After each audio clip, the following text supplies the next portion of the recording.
Hypothermia occurs when your body gets too cold and can't produce enough heat to stay warm, which can be very dangerous.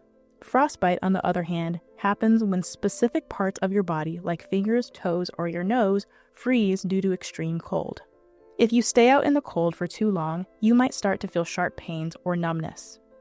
Your skin could turn a waxy white or blotchy blue color and feel hard. You might also find it hard to move.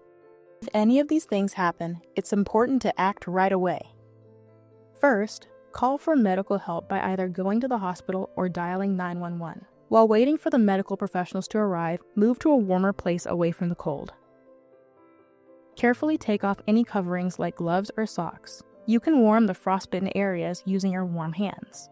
When your hands are frostbitten, place them in your armpit. If you can't get medical help right away, put the frostbitten area in warm water that is between 100 and 105 degrees Fahrenheit. Afterward, cover the affected area with a dry, clean bandage and keep it elevated. Remember, when treating frostbite, don't rub snow on the affected area or massage the frostbitten skin. Avoid using dry heat like heaters, stoves, or fires. If you see blisters, don't pop them. Don't put ointment on or wrap the area tightly. Make sure the frostbitten parts don't freeze again. Also, don't let the person smoke. It can make the condition worse and slow down healing because it reduces blood flow, decreases oxygen delivery, and weakens the immune system. This will delay healing.